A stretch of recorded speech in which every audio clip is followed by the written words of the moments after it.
The word is also very important there. It has such an impact, one word. People don't like to be talked at and sold to. They like to be heard, but more importantly, you're right. They like to feel like you understand them. I've been a dad for 20 years now. Having this knowledge and this awareness of how the mind works, people think, and how to influence people are the principles. The right questions with the right tone give you power. It gives you influence. You know, I totally agree. I totally agree with that. And most salespeople will just kind of throw out a rebuttal and try to prove them with stats and facts why they're right and they're wrong. And I'm like, never do that. Business, relationship, sales, persuasion, communication. If there's one thing people are going to master, Jeremy, I'm sure you'd agree, is... Hey, Jeremy Miner, founder, 7th Level. If you want to learn hypnosis and psychology and influence and persuasion and even sales, that's probably why you follow me. You're going to want to tune into this interview where I'm going to interview Reg Malhotra, who is the CEO of NeuroMasters Academy. Look, if you want to learn those skills, especially like influence and persuasion in all areas of your life, you're going to tune into this video and I'm going to break it down with Reg and you're going to learn a ton. So stay tuned. I think you're going to enjoy this one. All right, Reg. So a lot of people have been wanting me to ask you this question.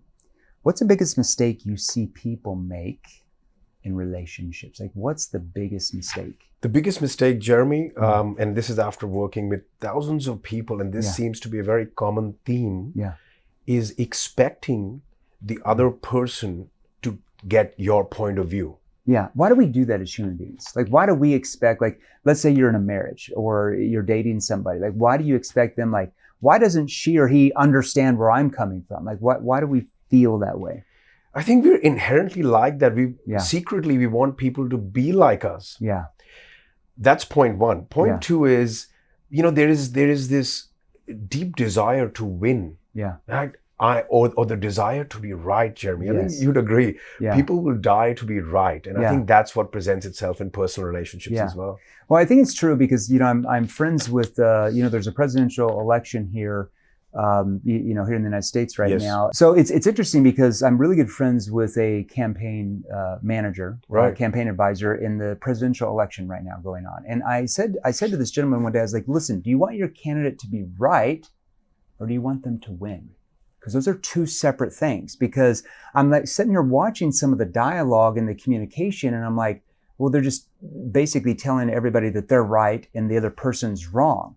And I'm like, if you're trying to sway voters over that are more in the middle or on the other side, you got to have some kind of commonality with the other person, but then why maybe your idea might help people better, but not in a mean-spirited way. And I said, look, if we want to like prove that our thinking, our way of thinking is the right way, like you're wrong, I'm right, you're just going to, sure, you're going to fire up your base, but everybody that's in the middle, you're not really going to move them to your side. People that are kind of a little bit to the middle and the other side, you're not really going to move them over to your way of thinking. So you got to be able to come up with some commonality and some compliments even sometimes the other side, but you know, your way of thinking might be a little bit better for this reason. Okay. And that kind of pulls people ever so slightly your way. So it's all about, you know, it's that human behavior where we want to be right, all damn to hell, but it's like, do you want to be right or do you want to actually win at the end of the day? Yeah, and in a personal relationship, do you want it to work? Yeah.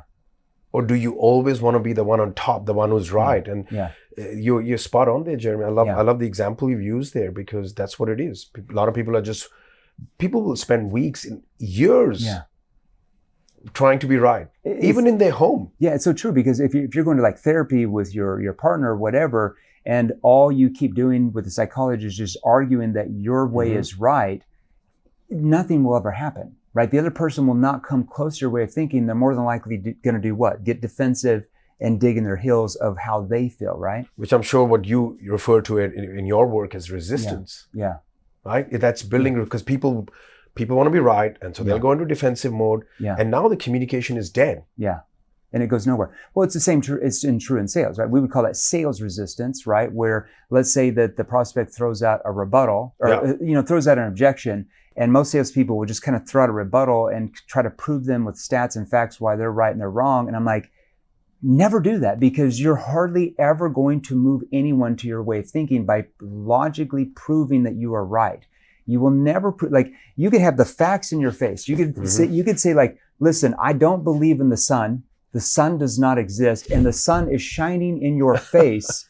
But if you're the person that has that belief that the sun doesn't exist, even if the sun is shining in your face, if somebody logically tries to prove that to you, you still kind of dig in your heels like, well, it's just an illusion, or so, like you're going to make decisions emotionally. So if the other person tries to logically prove something to you, you will very rarely move that person your way of thinking.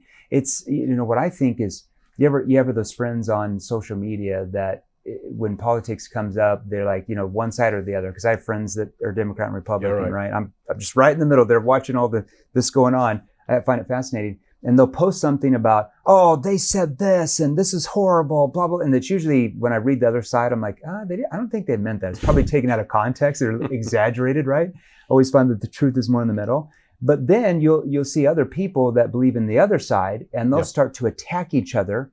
And at the end of the day, did anybody get convinced to be like, you know what? The Republicans are right. I'm going to be a Republican now. Or, you know what? The Democrats are right. I'm going to be a Democrat. Like, it's very rare that ever happens because they just dig themselves in. Exactly. I mean, there's, like you said, there would be no agreement. And you can imagine now at home and in personal relationships and even in marriages. Yeah. What we're seeing is we help a lot of people, Jeremy, break through problems. Yeah. And this is one of the most difficult things that people run into is we use a term in our field, in neurolinguistics and hypnosis and coaching, and the term is model of the world. I like that. You know that one? Yeah. Explain that to everybody. They might not know. So what we say is everybody has their own model of the world. Yeah. And we may think we all know this. Okay. Like, you're born in a different place to me. Yeah. You had different experiences. Yeah. You had different, potentially what we call significant emotional events. Yeah. Right? That would have changed you at a personality level. Now you could say you and I are doing business together. Yeah. And, we may have very different ideas of the world, how the world works. Yes. How people work. Yeah. And what is right or wrong. Now imagine that showing up in a marriage. Exactly, because the way I describe it, and I was talking to you about my friend Rene Rodriguez. We geek out on this stuff all the time. We talk about how everybody really sees the world through different frames. We all frame everything, right? You're either being framed or you're doing the framing, right? That's how I look at the world, right? You're being framed by the media. You're being framed by your spouse, by maybe the way she grew up. So maybe her dad always took out the trash. But your dad never had time to take out the trash because she was a busy executive on the road. Yep. So you see, like, she thinks like she sees the world through how she was raised, what she saw her dad do, take out the trash, because maybe her mom was the main provider and dad was more, was a teacher and didn't have to work as much. I'm not saying teachers don't work hard. They definitely work hard, but you know what I'm saying, I know right? exactly what you're saying. Yeah. But your dad was a busy executive who traveled, didn't take out the trash. So you're like, why do I need to take out the trash? I'm busy, like I got a business, right? But you see how we see life through different frames. Yeah, that's using some great examples there. And, one of the things we say is meet people where they're at. Yeah. That doesn't mean you lose your position. Not saying that you don't stand for nothing and you have no opinion of your own. Yeah. But meeting people where they're at first is a linguistic process. Yeah. It's understanding what's important to them. Yeah.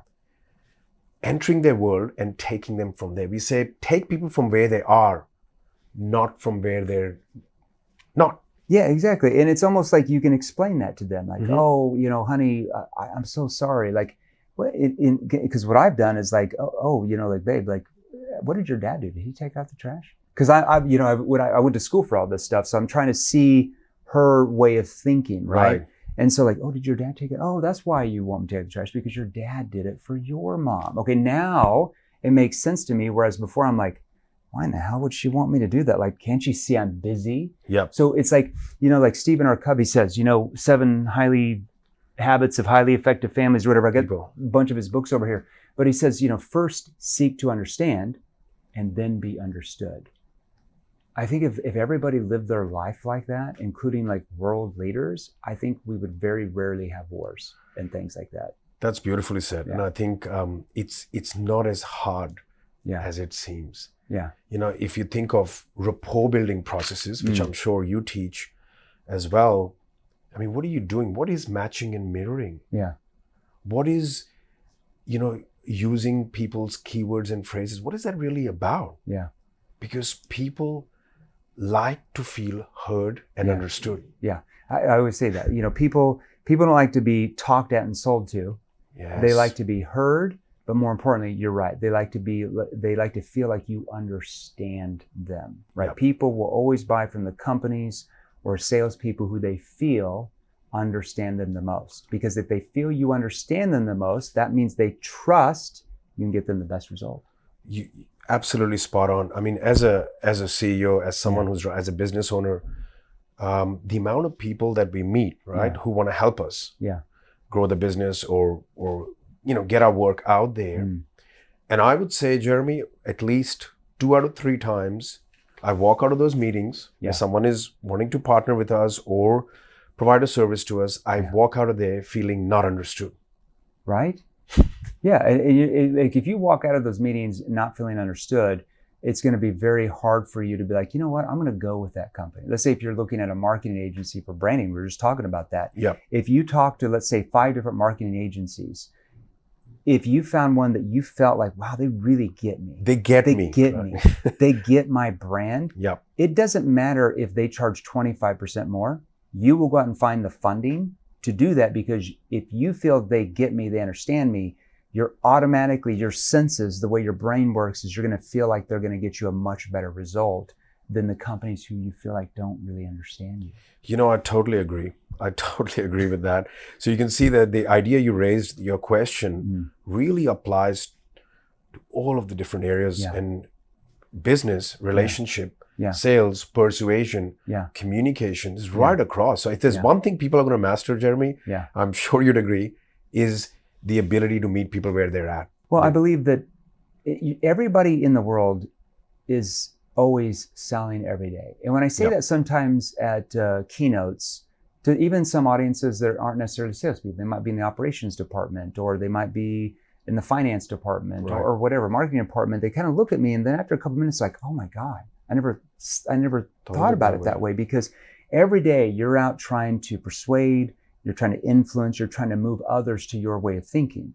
Let's say that you're a marketing director of a company, and you're now going to present to your company, the board, your idea of where you want to take the marketing for their firm. What are you trying to do?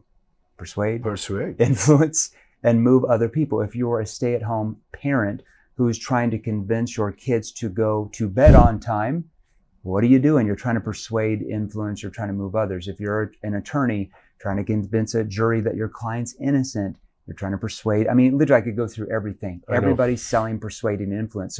So like you said, it is the number one skill that people and society has to learn. Yes. I always say all problems are communication problems. Just like you said, every day we're selling. We got to look below these messages, right? All problems are communication problems. When you first hear it, think, get out of town. How can, no. I mean, at a friendship level, family level, and even inter-country level. It is. Like, wars are fought because of lack of communication. 100%, right? Because the other side, both sides don't feel like they don't understand me. Like, they say something and they might take it out of context and like, let's start a war. It's like they just don't try to understand where each other's coming from. I look at like the whole Russia situation with NATO. Well, has anybody ever looked at like, how does Russia, because nobody thinks they're the bad guy, right? Like, I don't think of any war in history. I'm a big historian as well. So I really enjoy World War I, World War II areas. Right. World War II, Germany didn't think they were the bad guys. Like, no kidding. They thought they were the good guys, right? History rewrites everything, right? So if the Allies would have lost, the Axis powers would have said, these are the bad guys, right? But nobody thinks they're the bad guys. They always think they're the right ones, right? And we don't try it now. Like, look, they were obviously really bad at the end of the day. They did some crazy stuff, but they didn't think they were bad, right? Nobody thinks they're bad. So it's like trying to understand the other side's way of thinking, and even acknowledging like, hey, NATO to Russia, like, hey, they feel like threatened because NATO's putting, military bases with missiles right on their borders. So they feel that they're going to be taken over, even though NATO's like, we're not going to take over. We're just trying to defend ourselves from you. Yep. Right. But Russia feels like, well, you can say that, but what it looks like is you're trying to take us over. So it's like, why can't we come up with commonalities and feel like, well, maybe we're both wrong. Maybe we're like, we're just pointing these missiles at each other, and maybe the intentions on the other side are really not to take each other over. You know, that's an example of first seek to understand, then be understood. Yeah, and finding common ground. Yeah. Finding common ground. And look, I think the human experience is always going to involve misunderstandings, misinterpretations.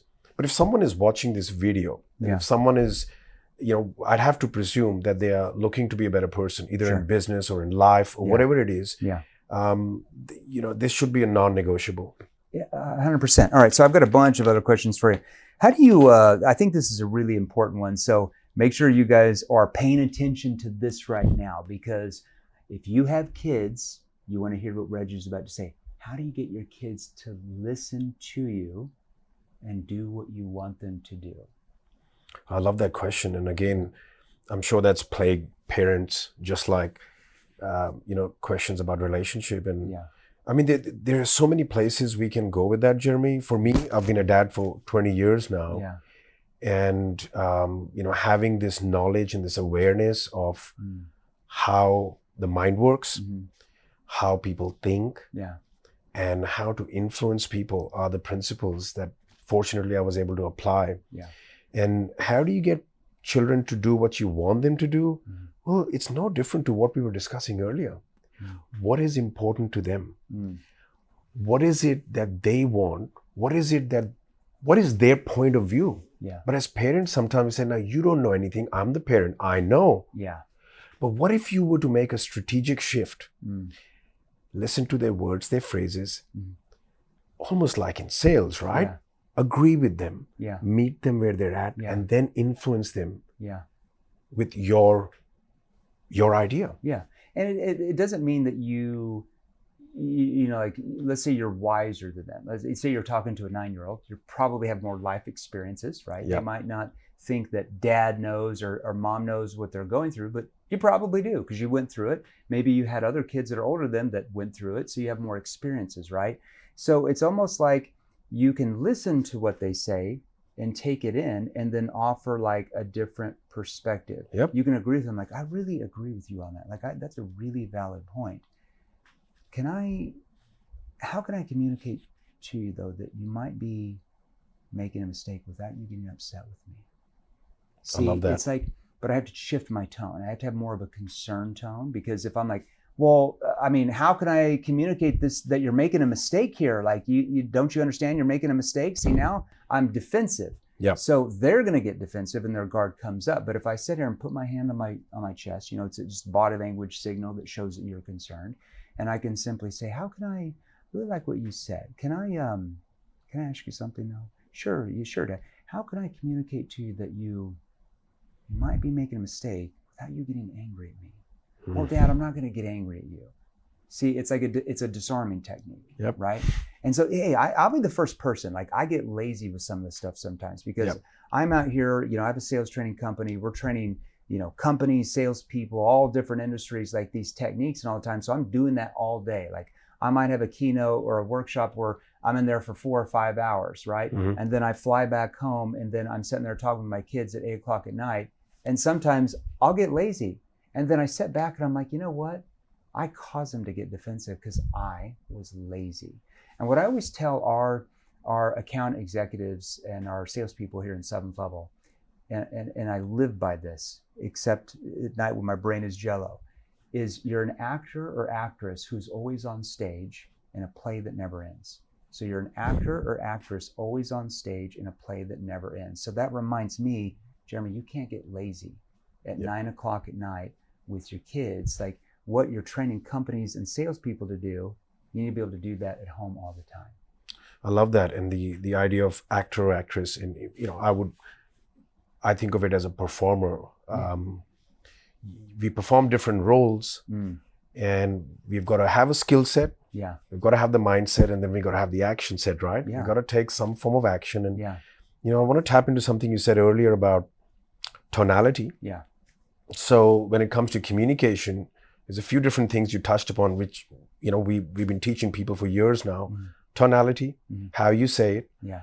Number 2 is questions. Yeah. You see, leaders ask questions. I'm sure you would agree with that. So even in a personal context, mm-hmm. when you're dealing with your kids or your partner or family for that matter, mm-hmm. I mean, if you can be the one asking questions, the right questions, you're now armed with information that you can utilize. Yeah, the right questions with the right tone give you power. It gives you influence. If you don't know the right questions, if you don't know how to ask them, it's not even the right questions. It's how are you asking them? Yes. We talked about this when you're on the podcast. Is your tone is how the prospect interprets your intention behind everything you say and ask. That's how they interpret why you're asking them. Yep. I think I even gave you that example. I'm not sure if I did, but like, let's say you've got kids, right? Yes. How old are your kids? So I got a 20-year-old and a 16-year-old. Okay, let's take your 16-year-old. Yep. Let's say, and you're in Australia. What's the can they start driving at 16, or how do they have to be drivers? Well, the 16-year-old is getting ready for it. Yeah. Okay. So here in the United States, 16, they're driving down the road, which is scary sometimes. Yeah. But let's say that now, son, daughter, what are they? Both sons. Okay. Yeah, okay. both boys. 2 sons. Okay. Yeah. So let's say your 16-year-old son just gets his driver's license, gets a car. Yeah. And Saturday night, you get a call at like 2 a.m. Mm-hmm. from the local police department, and like, hey, your son's in jail. You need to come down and bail him out. He was speeding. He was going, I don't know, let's say you're in the United States, 95 miles per hour, right? I don't know what that is in Australia, in a 55 mile per hour speed zone.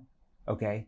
He's in trouble. That's 40 miles over. Right. So let's say you go down to jail. You're pissed. You got woke up 2 a.m. Your son just got he's driving out of control. Obviously got a huge ticket. It's going to be a huge fine. Might even serve some jail time. You never know. And you come in there and you're like, I'm so disappointed in you, son. Like, why would you do that? Now, with that type of tone and that type of body language, how would he react? Yeah, not only the reaction. There are so many other problems with that. There's a concept we talk about is anchoring, and your voice, your tonality in a peak emotional state, could cause all sorts of trouble in the future when the child thinks of it. Yeah, because they're automatically going to get defensive with it. Correct. But Dad, you don't understand, right? And now there's like this wall, like we talked about the wall of resistance in sales. Now you have a wall of resistance with your son. But if I simply changed my tone, I could say the same words. I could come in like, son, I'm so disappointed in you. Why would you do that? See that concern tone, that soft tone, his guard, it drops. He's like, I'm so sorry, Dad. And he knows I'm still upset and really disappointed, but at least he like drops his guard, lowers his guard, and he apologizes and realizes that he really messed up. That's how your tone is everything. It's not just what you're saying, asking, it's how you're asking. It's how you say it. You're quite right about that. And I think, when it comes to parents, it's even more essential to have a level of mastery over your own emotions, because those kind of incidents, let's be fair, they can cause a reaction out of any parent. Oh yeah, right? For sure. So where are your emotions at? Are you just reacting and not recognizing what it could do in the long term? These are some very important matters for most people. Well, I love that. It's like your relationship with your children. I mean, every parent, look, you're watching this right here. If you have kids or you're going to have a future family, you want what? You want to have a bond with your children. You want to have a relationship to the end of your days here in this life. And really what determines that is how you communicate with your kids. 100%. It's all in your communication. You see, there's this thing we say, your voice becomes your child's inner voice when they grow up. I love that. That's so really and we all listen. To trademark that. I know, right? That's really good. This is it's true, right? And we've got to be so careful. Yeah. I mean, you got to ask yourself: is it important to you? Yeah. Is it important to you that you create a fabulous relationship with your children? Yeah, because at the end of the day, when you're on your deathbed, who's going to be there? Your children, your closest family members. So if you don't have that, it's not like, let's say if you're a great speaker on stage, maybe you have a few people you spoke with that come, but it's not like your audiences you spoke to are all just going to pile into the hospital to watch you pass away. It's going to be your children, could be your spouse, could be like really your brothers or sisters, siblings. It's like that close family are either going to be there or not be there based on how you guys communicated. Exactly. And I think one of the other related points, if I can mention here, is a lot of people are trying to have a relationship with who their child used to be. I don't know if you've ever heard of that, but expand on that. That's valid. Yeah. See, I've had to think about that a lot and implement that. Yeah. Say your child is 16 or 17. Yeah. And it's pretty normal to use nicknames and see them in a certain way, but they're not the 5-year-old little Johnny anymore. You know what I'm saying? Yeah, so and I think a lot of people are still trying to have a relationship with who they used to be. And if you ask any child, they will tell you, I want to be seen for who I am today. Yeah. And that's an example. It goes back to communication, right? So true. You may think that there's an enduring term you're using, and that's who he or she used to be, and that's how you relate to them. There's a point at which you want to see them for who they are. They will tell you, I want to be seen at who I am now. Yeah. Right? You need to have a relationship with who they are now. That's and so true. this is also a communication matter. Yeah. That's so true. I love that. Okay. So that leads us into the next one I want to ask you, like, how do you get better at communicating? Like, how do you learn this stuff? Like, are you born out of your mother's womb, like an amazing communicator? Well, first you have to have the intention. You've got to understand, if you're watching this, you've got to understand the importance of communication and the idea that all problems, have a think of all your problems. Yeah. How many of them can you source it back to something being said in the wrong way or something not being understood? So you got to understand the importance of it. Number two, you want to understand language a little bit better. You see, words have an impact on how people feel. Yeah. Something you say, Jeremy, could leave a person feeling suicidal. It's so true. Yeah. Words alone. Yeah. And something you say can make a person into an absolute winner. Yeah. You can speak with people who are doing very well, in their 20s and 30s. And a lot of times you'll find, like I said earlier, the parent's voice, the words that were said are still having an impact. Yeah. So the question is not whether communication is something you should learn or not. The question is, can you afford not to? Hey, listen, Jeremy Minor here. If you want to learn more of these skills that I'm talking about with Reg and other people that I interview about sales, persuasion, influence, your next step, hit the subscribe button. I typically release 2 to 3 videos per week, and you can learn techniques to sell more, persuade more, influence more. Doesn't matter if you're a salesperson, entrepreneur, CEO, coach, consultant, stay-at-home parent who wants to help their kids go to bed on time. It's all about sales, persuasion, influence. Hit the subscribe button and enjoy the rest of the interview. I think it's so true because I remember I did a keynote here a couple of years ago. Right. And it was, it's right after, live events started coming back more, that kind of stuff. It was around 2 years, it's about a year and a half ago. So I'd already done several keynotes for probably about a year and a half before. And I was making this statement in some of the keynotes that I never really realized was causing maybe some trauma to be relived by women. And it wasn't something that I literally never thought about it this way, but my girlfriend, she brought it up to me and I was like, oh my gosh, I never thought that that's how that would be interpreted. Yep. Now, whether some women in the audience interpreted that way or not, I don't know, but it could be interpreted that way. So, because I would say I would talk about early in the conversation, like, hey, because I always talk about how selling has changed, right? At the core belief, and we talked about this of marriage therapy, of any type of psychology, a therapist working with you, or if you're in sales, human beings have this core fear of change. Yes. We don't like change, even though we say we do. So we're more comfortable with something that's more familiar to us, even if we don't like it that much, over something that is new to us, something that is unknown to us. And I always made this example, like, raise your hand if you know somebody that always complains about the relationship they're in. Maybe that he said this, she said that maybe they were even being abused, but do you ever wonder why they stay in that relationship even though they don't like it that much? Right. Well, on me, I was like, yeah, that makes sense. But I'm like, my girlfriend, she's like, well, what about the women who were physically abused by men? It's not like they stayed in that relationship because they were just afraid of change. They might have felt like they had to stay in that relationship because their life would be threatened, or they would be killed or something, like beat up. And I'm like, my God, I can't, how inconsiderate was I to never really think about that? So, it's that communication. And I've quickly switched that up to more like, hey, if anybody knows, somebody always complains about the relationship. She said this, she said that, but they still stay in that relationship. But it's like, yeah, I'm not, see the communication.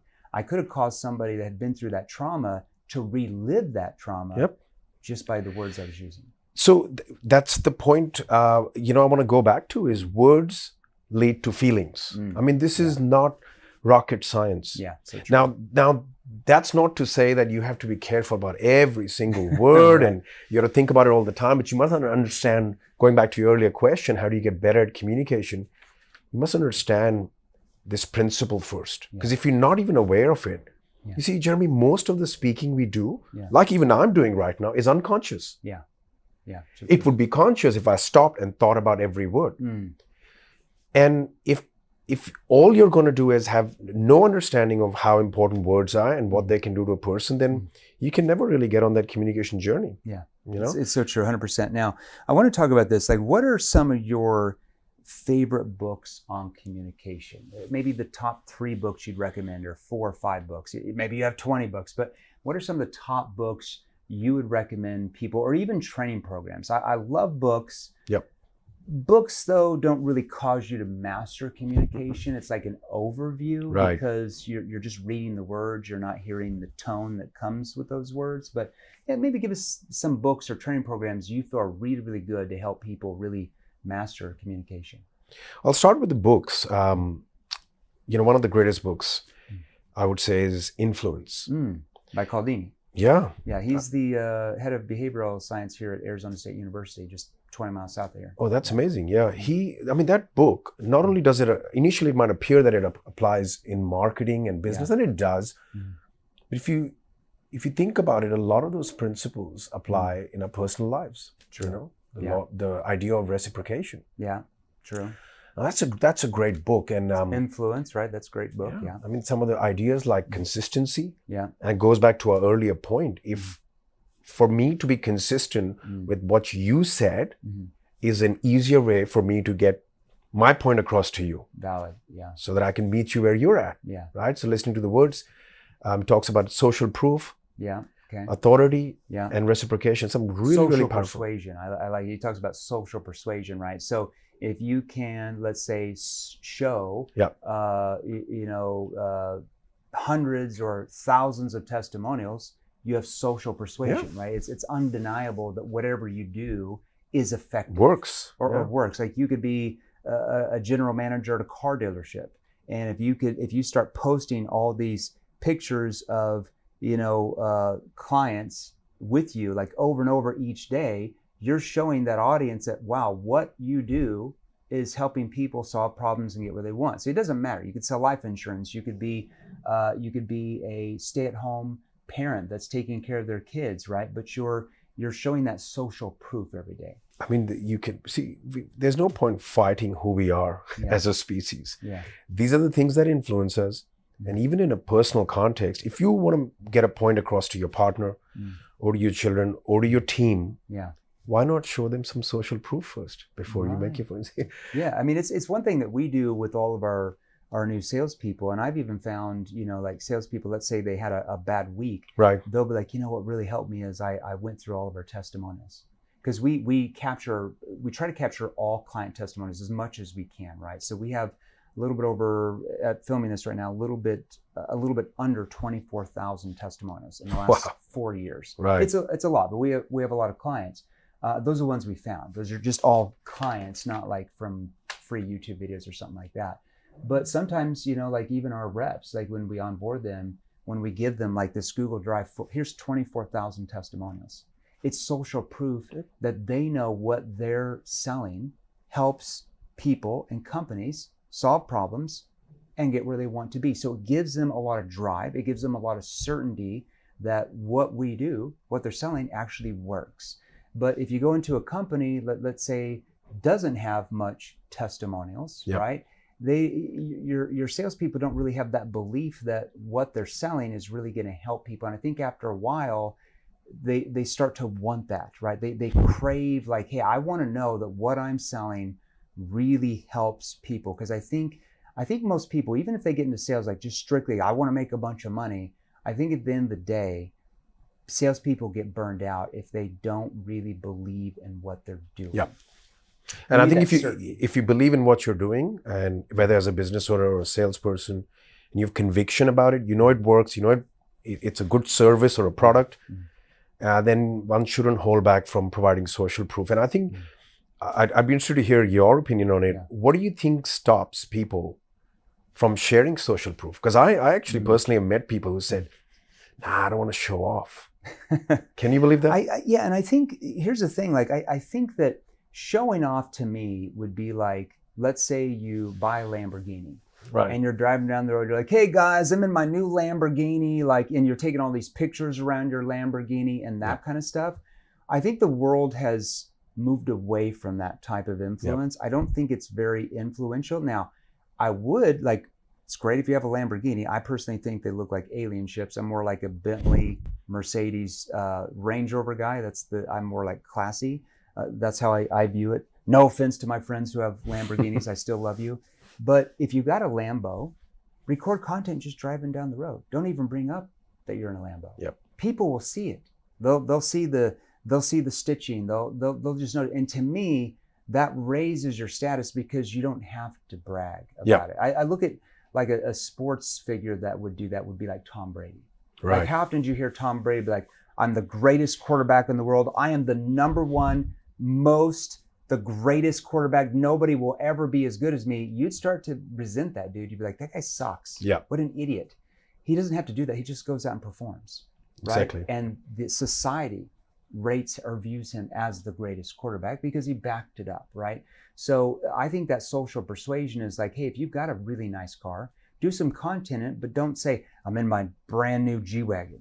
You know, I'm in my brand new Ferrari. Just drive down the road. People will notice. Yep. You got the thing up here. People will see the steering wheel. They'll see the stitching. And that raises your status because you're not bragging about it. I think you're right. I think some of that stuff has left a bad taste in people's mouth. But the point I think you and I both are making is, if you're in business or if you're doing something great, you want to make a point, be proud of the social proof you have, because that is part of the formula for persuasion. I think it's very important, and it's a lot of the conditioning, and we can go down that rabbit hole if you like. A lot of the conditioning, and people feel guilty. People feel like, people even feel bad about succeeding. A lot of people feel bad. Why do they feel that? What's the core thing? It's because they have a fear of what? Change. Fear of change, fear of judgment. Yeah. The fear of change, the fear of judgment, okay? Of how people view them in society, right? But if you want to communicate your message, you have to get people to view you at a higher status in whatever that message is, or that whatever your knowledge is. You have to get them to view you like, it's like me talking to a billionaire. I'm not a billionaire, so why would a billionaire listen to me? Well, if I started talking about like finance and economics to a billionaire, he might view me at a lower status because he has, way more money than I do. But if I start talking about how, he can communicate his message this way, and, use his tone this way, and, ask these type of questions rather than what his PR firm's putting out, he starts to now view me at a higher status in the subject of communication, persuasion, and sales, right? He doesn't even think about, he's not a billionaire. He thinks like, wow, knows a lot about persuasion and sales. Like, maybe I should listen to this guy. So whatever your expertise is, when you talk about that, okay, you don't brag about it. Like, we have this, we have that. Just talk about your knowledge, and people will raise your status in their mind from your knowledge and what you're communicating. It's like in sales, right? If you sit there and brag about your product, I'm sure you would agree that's not the best way to sell anything. No. Even if your product is mind-blowingly good. Nobody cares. It goes back to the same principles. You'd be learning about the client. And you would only propose something, and this is something we talk about in neurolinguistics, you'd only propose something once you know the need. Yeah. Have you asked enough questions? Have you got enough rapport? Yeah. Have you really understood them? Now you know what their problem is. Yeah. Now you know what they need. Now, if the solution is right for them, you would connect the solution. Yeah, to solve the problems. But if you just started talking about how, and this is what happens, right? If you go to a shopping mall, people are just chasing you, trying to sell you stuff, and what do? We just walk away. We run away, right? We run away. It's just, I mean, it's literally like, as I think about all of this stuff, it's the same in your relationships. It's the same if you're trying to date somebody. I'll give you an example. My girlfriend, I remember she made a comment to me. She said, you know what? Because she's from Miami. I live here in Scottsdale. And she said, you know, I'm so used to guys coming up to me and talking about like, hey, I want to take you to my yacht. I want to buy you a new home. I want to take you on my private plane. I want to, I'm going to give you a Lambo. I'm going to give you all this money. And like in the first 10 minutes, they're just bragging about all the stuff they have. And she was like, to women, to most women, it's a major turnoff because all they're doing is talking about how great they are, and they hear that all the time. Right. So they just view you like everybody else, like, oh, just another rich guy that wants me for, bad reasons. But she's like, when I started talking to you, you never bragged once about anything. She's like, I didn't even know if you had 10 cents or, whatever. She's like, I didn't know what car you drove. We just started talking about like influence and persuasion and like psychology and sociology and those type of things. And she viewed me automatically as like higher status in that subject because of my knowledge. And she even tried to ask me what I was doing. It's like, oh, you'd probably get bored. I downplayed it. And she's like, when you downplayed it, that made me feel like you were like really successful because you didn't act like you cared. Right. Right. You weren't trying to get rid of it like, oh, I'm unemployed. I'm in, live in my mom's basement. You weren't saying that, but you downplayed it in like kind of a playful tone, like, oh, you'd probably get bored if I went over with you. You wouldn't even know. It'd be boring stuff for you. Like, what do you do? And because I downplayed it, in her brain, it made her kind of upplay it and make it a bigger deal. That's a subject. It's mismatching. We'll talk about that here in a while. Yeah. But it's everything you do. It's how you communicate either raises your status in someone's mind that you're talking to, or it lowers your status. Yeah. What I love about this conversation is the interconnectedness of communication, persuasion, mindset, emotions. This is all, and the foundational principles are strong. Yeah. I mean, you could learn this a million times, and it's never going to get old. It's never going to change. It's human behavior. Yeah. It's the process of persuasion, and I love where this conversation is going, Jeremy. Let's keep going here. So, what should you do when someone is being passive aggressive with you? That's an interesting word. What should they do if somebody's being passive aggressive with them? What should they do?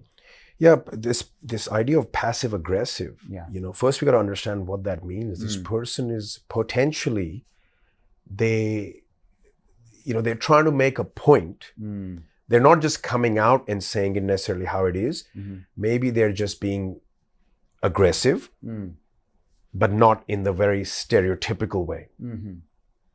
First thing, I think there's a concept we call as sensory acuity, is noticing what is happening. The idea of observing people. Now, first thing you don't want to do is you don't want to react, right? If you don't want to react, I think you just want to observe and understand what's going on. And again, I'm going to go back to what we've been discussing, is you want to utilize the process of asking questions. If it's really concerning you, if it's a pattern that's been going on for a very long time, you need to find out. And you cannot find out by reacting to that. You're going to have to ask some questions.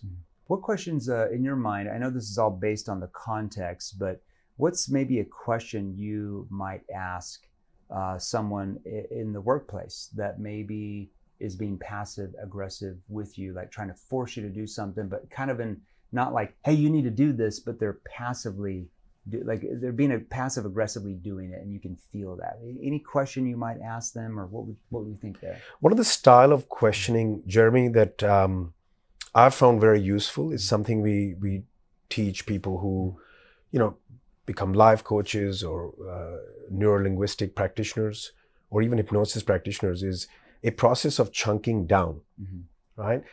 Chunking down means what? Find out the details. And something very simple is, what specifically do you mean? Yeah. Or how specifically do you mean? It sounds very simple, but it's very powerful, because in the person considering that question, it could lead to a change, a shift, and the energy of that spot. In fact, this question, what specifically or how specifically, was used by one of the pioneers in family therapy called Virginia Satir. Okay.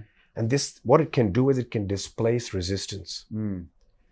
So a lot of times people generalize, distort, and delete information. Yeah. So it's like someone saying, nobody listens to me. Who specifically does not listen to who? Or you never listen to me. You never listen. Or you're always mean to me. Exactly. Right? So I learned, I don't know if you've heard of like Landmark Forum. Yes. So I went to Landmark Forum probably about 15, 16 years ago. I was right. This is like late 20s, early 30s, 15 years ago or so. And what they teach you a lot of stuff, but they always teach you like, hey, you can't label the other person because they're just going to get defensive. So when you words like, you're always mean to me, of course the other person's going to get defensive, right? Or you never do this. Yep. You never take out the trash. Well, never, or you don't take out the trash as much as I'd like you to take out the trash. So if I reworded it to like, babe, like, you don't take out the trash very much. How can we improve that? Rather than like, you never take out the trash. Right. Never is like an absolute word. It's like so overboard. Never, always, it's like these labels that we put on people that automatically make them defensive. There's a technical term we use for these kind of words. Always, never, never, ever. Yeah. Everybody, everyone. The term we use is universal quantifiers. Have a look at the term, universal quantifiers. I like that. And the style of questioning that I'm talking about, if someone is saying that to you, let's say they don't have that communication skill, but they're saying that, you want to be armed with this questioning style. What specifically, how specifically, have you ever, what would happen if? There's some really powerful question styles. Is it I never take out the trash, or just would it possibly be like, maybe you'd like for me to take out the trash more than I do?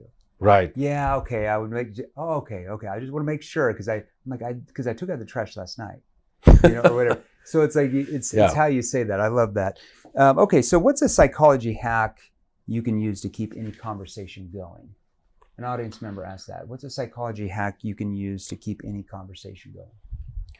Well, great communicators of all time, Jeremy, great linguists great communicators in any field were always great linguists.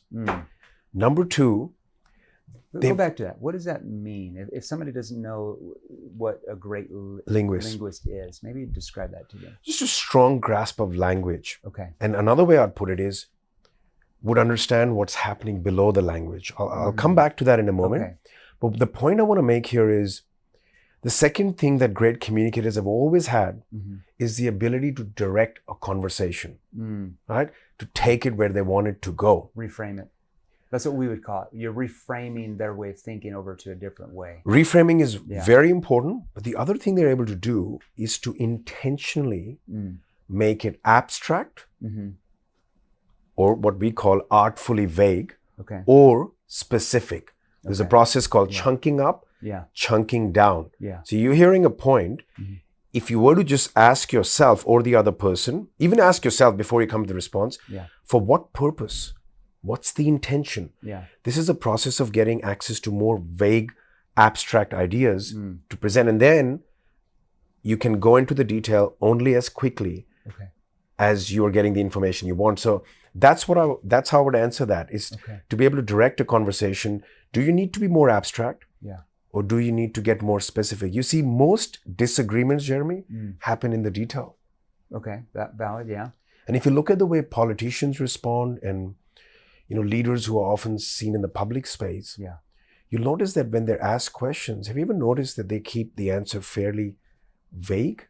It's very vague, and I think that's good in some contexts, but I think it actually hurts them in some contexts. Because sometimes when you're very, very vague on policy positions, people are just like, or I'll give you an example. At a debate, the moderator will ask a question, and it's like the politician never answers the question. They're like, well, it could be that way, but, President blah, blah, blah, blah, blah, he didn't do that. It's like, you didn't really answer the question. Yeah. And so if you're, look, maybe if you're like on the extreme right or the extreme left, you're okay with that. But if you're more like in the center, it's like, which is what most of the United States is, like 40, almost 50%, we're kind of sitting there like, they never really answered the question. It's so vague. I think in that context, I agree. Yeah. They're utilizing that skill set, but it's not being as effective. But the context in which I want to talk about is agreement and disagreement, right? So many times, if you're at home and if you're too much in the detail in a conversation, say with your partner and the kids, there is way more room for disagreement.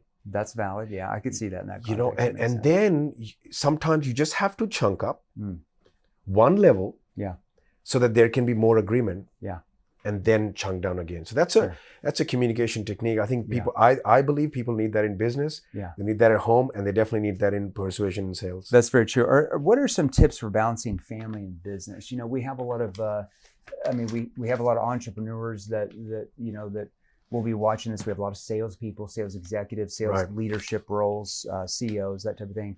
How can salespeople or people in business, or really any walks of life, how can they balance that work-life balance in a realistic way, not like the 4-hour work week way?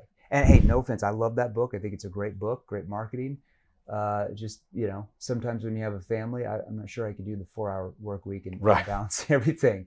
How can they balance it realistically? Look, I'm going to get a little bit philosophical about this. I think, the idea that it's okay for us to give up something in order to get something else. If you look at anyone great, there was a level of sacrifice. Okay. And I think, firstly, it's about understanding if you're going to have both, you may not have both at the same level. And there are different times in our life the family needs more attention. For example, when you got little children, than perhaps your work. So I think it's the idea of balance in itself can be problematic for a lot of people to understand. Yeah. I believe it's about what's more important right now. Yeah. Where is their problems occurring, and then, if you want to go harder in your career and your work. Yeah, it may require you to be away from home longer. Then you need your communication. It's true. It's like how do you balance that? Because I remember, when I was in my early 20s, like 21. I got married to my first wife. We're divorced, but I remember my first wife when I was just barely turned 22, and she was 19. We were both really, really young. Right. Okay. And I remember I was still in school, but I'd done really well as a salesperson. And I got promoted to like a sales manager, then a general sales manager. And then like a year later, I was the vice president of sales. I think I was 23, vice president of sales of a pretty decently sized company that had hundreds of salespeople in the United States. And I remember I was 23, 24, and I was traveling all the time. And I had 2 kids at that time. And then I had another couple by the time I was like 27, 28. And I look back at it, I'm like, man, I really had no work-life balance. I was all about my career, just gone, and that made a lot of money and got promoted and everything. But now, I got remarried and divorced again. That's a whole other subject. Been divorced twice, but that's okay. We're all friends. Maybe there were some communication matters. Exactly, right. We're all friends, right? And we have a daughter together, and she's 6. And now I travel and have to do keynotes, and I'm gone. But there's a lot of things that I turned down that I would have never turned down in my early 20s, because I don't want to make that same mistake, right? Because with my 6-year-old, there's weeks where I could do keynote trainings like every single weekend for like 12 weeks straight. Right. But I only want to do two keynotes a month. So I will turn down 4, 5, 6 different keynotes, especially if they're on a weekend, because I'm like, I want to be there with my 6-year-old. Right. I want to take her to the arcades. I want to do things with her. And so, now that I'm in my 40s, I think about those things a lot more than, sometimes when you're younger and like hustling and you just don't really care about anything. And I think that's something to really consider for everybody watching, for sure. I think for a lot of the younger entrepreneurs, and look, it's great to have goals. And I mean, by no means are we suggesting that don't go after your dreams. But I think the question, you need to ask yourself some, questions. And what is important to me? Is another questioning frame they can use with yourself. What would happen if? What would happen if I went all in on my work right now? First, at least understand. Does that mean you're going to be away from home more? Do you have little children? So I think it's just that. I think it's just a balancing act. But we must ask ourselves what's important to me and what would happen if I continued this way. And sometimes when it comes to goals, all it is maybe you're just lengthening the period of time. You're still going to get there. It's true. But at least you wouldn't have lost a lot of things along the way that are important to you. Yeah, a lot of times, I might wake up, like if I've got like something I really got to get done, a project, and instead of working on the weekends from like 8 to 5 every day on the weekends, like I'll get up at like 4 or 5 in the morning, and from like 4:30 till 8:30, I'll get it all done. And then, my 6-year-old wakes up. I go over to my ex's house, pick her up, and we have a great day. But I had to wake up a little bit earlier. That's it. Right? So I went to bed a little bit earlier the night before, wake up a little bit early. So there's always a way you can do it. Like, from like 7:30 or 8 till 5, like I'm in here getting stuff done, or I'm at an event getting stuff done. But, after those hours, I want to spend that quality time with her. And sometimes, I'll admit, sometimes I'll get on the phone, I'll check my Slack, there's 100 messages while I'm eating dinner with her. And I'm like, I got to put the phone down. When she goes to bed at 8:30, I'll pick it up back then. And sometimes that's a struggle for me. Like, even though I know better, it's still sometimes is like tempting, when you're Look, this is a real thing. I mean, it's a real issue for a lot of people. And again, all of the stuff we've been discussing today, communication. Like, if you want to go harder at your work for a little while, because there are reasons why we need to spend, we need to go harder. Especially in the beginning, we're trying to scale. Then there has to be communication in a certain way with your family members. Yeah. And that's the danger for a lot of people. Because that communication is not occurring. And they're not feeling heard and understood while you're out there going for your dreams. And I think this is, and maybe you feel like, hey, my partner doesn't support me in my dreams. I'm trying to do this for her or him or whatever, So sometimes we're going to chunk up, chunk down, and we've got to meet people where they're at and just make sure. And it's just it's compromising. Right. Now, I am a big believer if the person you're with is really holding you back from your dreams, it needs to be like a really serious conversation about it. And, you're supportive of what they want to do in life, but hey, like I'm doing this for you, maybe support me in my dreams. So especially if you're like dating somebody, like check and see, like, are they really supportive of where you want to go in your career? Right. Because if they're not supportive, if they're always upset at you all the time, really want to consider that before you go to the next step and get married to them. You really do. I agree. Yeah, I'm assuming your wife is supportive. She's here, right? She's here with you. She's probably supportive, right? Okay, so one last question. What's a magic phrase you can use to get anyone to tell you the truth? Like magical phrases that you can get somebody to open up and tell you the truth? A couple of the phrases that I love to use personally, and especially when people feel they don't know. That's one thing. I don't know. Yeah. Or So you ask them a question like, I don't really know. Yeah. Or they're unconsciously not coming out with it. Yeah. There could be something holding them back. I think to make it softer, tonality matters, but I love this question. What if you were to know? I like that. Just that little were to know. The kind of soft concern tone. I'll give you one that we train a lot of companies and reps to ask in pretty much any space is if you ask a question like, I'm not really sure. Well, if you really thought about it, you're just looping back around, asking a different question. We call that, you're just looping it. Well, if you really thought about it, what would it be? And literally, if you really thought about it, suddenly it forces the brain to really think about it. Because when you ask the first question, it's like kind of a surface level question.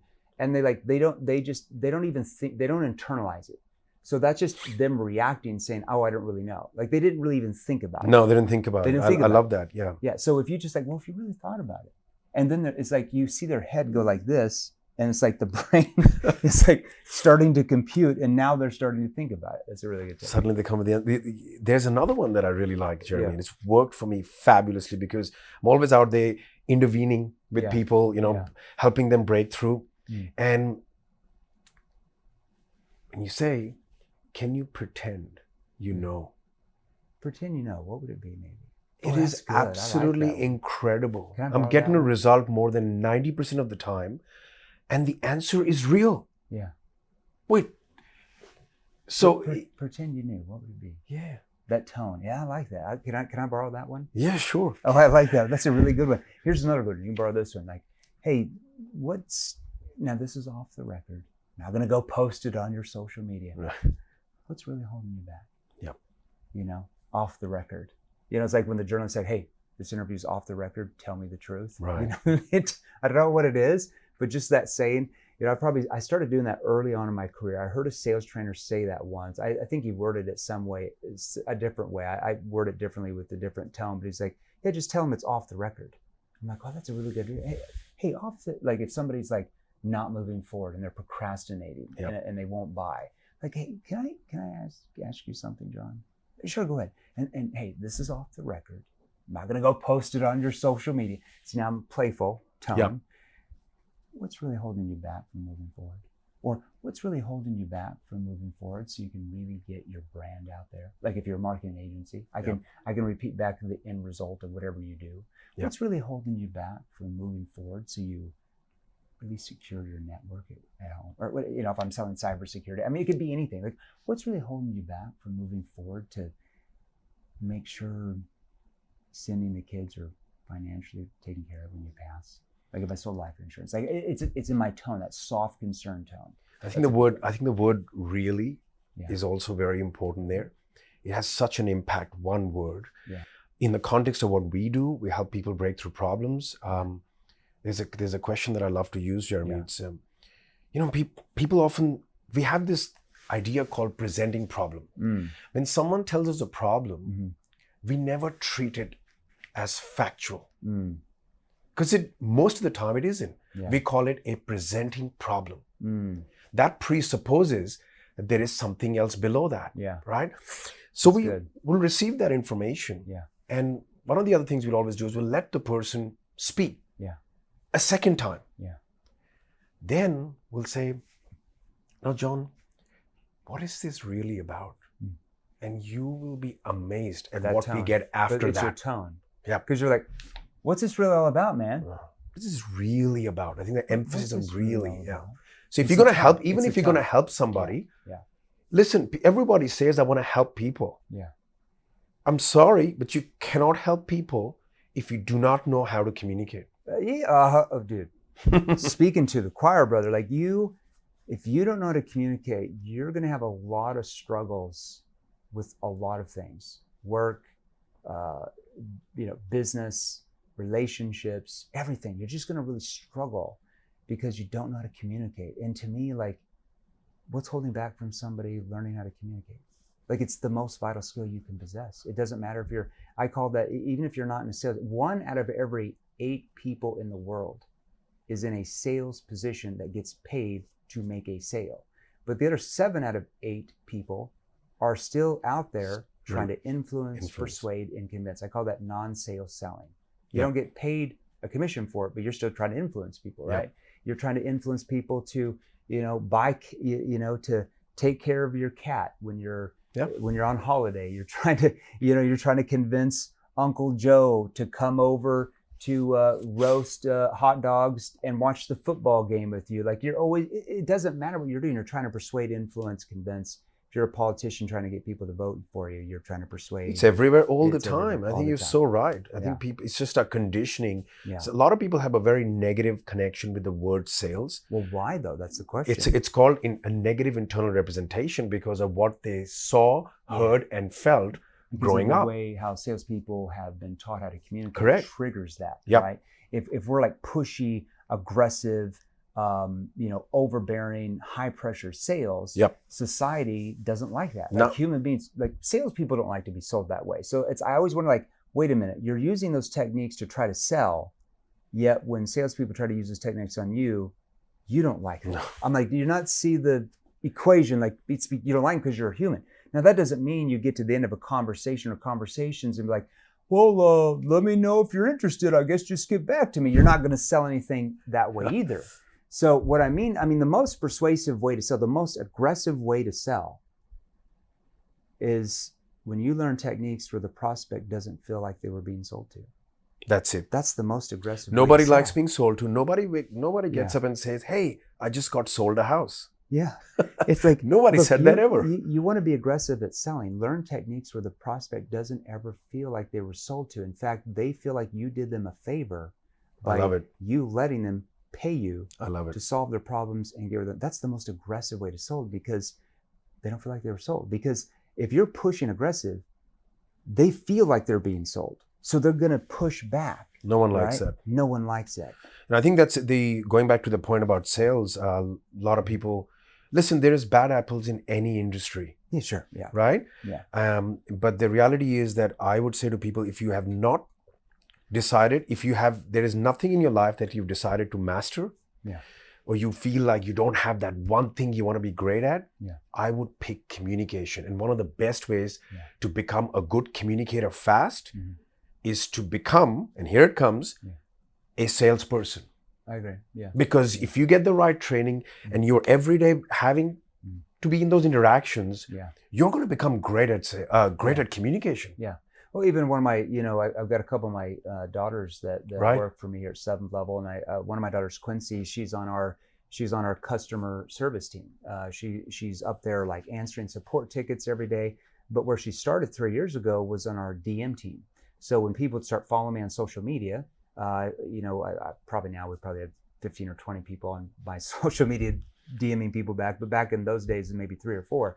And she was one of the original ones. And she, after about a year and a half of that, she got used to all these conversations, getting people to book on the calendars with our sales executives and those type of things. So now when she goes to customer service, even through email, she is really talented at communicating the right way where the client feels heard, they feel understood, they feel like their issue, maybe they didn't get something on time that they were promised or something. She helps resolve that because of where she learned. She wasn't talking to people on the phone, but she was persuading, influencing in the DMs, getting them to book and building a gap about their problems, about lack of sales or whatever. And so that has helped her in her life be able to communicate with her boyfriend and be able to communicate with people that she might be influencing for some reason. You can see how much that'll help in a personal life. Yeah. Really pleased to hear that. I think that's, I'm going to say something a little bit off the wall here. I believe that if you're in the, whether you're a business owner or you're in the work of sales, which I know you help so many people with, I think there's a lot of spiritual growth in that. I agree. Because you got to get up every day and you got to face yourself. Yeah. Right? Well, I'm a big believer, the reason why I called 7th level is because my minor in college, a lot of people don't know this is the boring geek, Jeremy, but my minor, so my major is behavioral science, emphasis on, social dynamics, human psychology, but my minor was in world religions and like New Testament Christianity. Okay. So what I, from an historical point of view, so what I learned from studying like any religion, okay, like whether it was Hinduism or Islam or Judaism or Christianity or even, ancient Mesopotamia, what did they believe? And they all, pretty much all major religion on the planet that we have any history of, one thing that they all believed. Now, they might not believe it now because it's Christianity is morphed. It's different than what it was when, the early church fathers were here before, I won't go into the details, before the rise of Roman Catholicism. And one thing that all religions believed, that where God dwelt was that there was different levels of the afterlife. Okay, not just like one heaven, one hell. Yep. That there were different levels of the afterlife. And God dwelt literally at the 7th level. 7th level means more perfection, like God is perfected, right? He's not a man that he sins or he's mortal, right? So in every religion, they believe this core belief that God dwelt at this highest level, and in order to obtain what he has, you had to keep the commandments, you had to repent, be good to other people, because we're judged by those things, except as, if you're a Christian, accept his son, Jesus Christ as Savior, if you're not Christian, other things. And so that core belief, that's why I call the company 7th level, because it's our communication skills. That's we want great to perfect our communication skills. Yes. To me, I didn't start this company just for salespeople and companies to sell more. I started this company to change the way sales and communication is perceived in society. That's our mission. We do that one salesperson at a time, one company at a time, one human being at a time. Now I might not be here, to see all that happen, but at least I'm laying the groundwork. It might take 300 years, because you think about it, and most religions believe that before this life, before this earth was created, that there was this war in heaven, right? This great war in heaven, right? And I never thought about it when I was a kid, like in Sunday school, listening to the bishop or whatever talk about this war in heaven. But, in the last 15, 20 years, I'm like, well, what was the war fought with?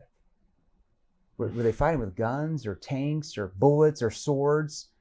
No, it was a war of words. It was a war of persuasion. It was a war of influence. War of words. See, that's what the war in heaven was fought with, right? So some people, some have, followed God's plan. Others followed Satan's plan, right? And they were cast to this earth. But it was a war of persuasion. It was a war of influence. It was a war of words and questions, right? It wasn't a war with guns. And so to me, like you, communication is more of a spiritual thing for me. I'm glad we agree on that. I think that's important for anyone watching this, that of course we be very, very practical, and we want to talk about the things that really make a difference right now to your personal life, your financial life and all that. But in reality, I feel that if someone who takes this path and they do what they need to do, they're going to grow as a person in an enormous way. Yeah. 100%. Yeah. Well, hey, Raj, that was a great meeting. Thanks for being on, having that interview. Where can people learn more about you? Jeremy, we're, and what you do. So I run a company called NeuroMasters Academy, and we essentially help a lot of people overcome their personal problems, procrastination, fears, a lot of that through neurolinguistics programming, and hypnotherapy. We also train a lot of people to go out and do this work for other people. I mean, I've lost count right now of the amount of people that have literally written back to me and said, I used to be suicidal, I'm not anymore. So that's another sort of people we help through our trainings. We have training programs that are generally live. And of course, we have high performers, athletes. I've personally worked with elite level athletes, CEOs, business owners, salespeople as well, who want to get more out of themselves, who are getting stuck, who are getting held back. So NeuroMastersAcademy.com. Okay. NeuroMastersAcademy.com. Make sure everybody goes there, NeuroMastersAcademy.com. Check out what Reg and his team are doing, because, maybe you bring them in here to, maybe you're CEO of a company and you want to, teach your employees how to better communicate with each other to get their point of views across, right? Or maybe you're an individual salesperson who wants to really learn how to maybe better communicate with your family, or whatever it is. But make sure you go to his website. We'll have it here in the notes for everybody to go see. Thanks, Jeremy. That's a key point. I forgot to mention that in our trainings, we are helping people absolutely master the art of communication, because it'll help them therapeutically to get more out of themselves and everything else, personal and business. Communication is critical for me when I teach it. We go all in on that. Number one skill you can learn on the planet. Now, listen, if you want more interviews like this, if you want to learn more skill sets like this, your next step, go ahead and hit the subscribe button to this channel. Typically, I release about 2 to 3 these training videos every single week. My only suggestion is, look, if you want to share this with somebody, make sure you don't share it with your competitors, because I promise you don't want them to learn what we're going to train you here on this channel. Only share it with people you don't compete with. All right, get out of here. Enjoy it. We'll see you on the next time we have one of these.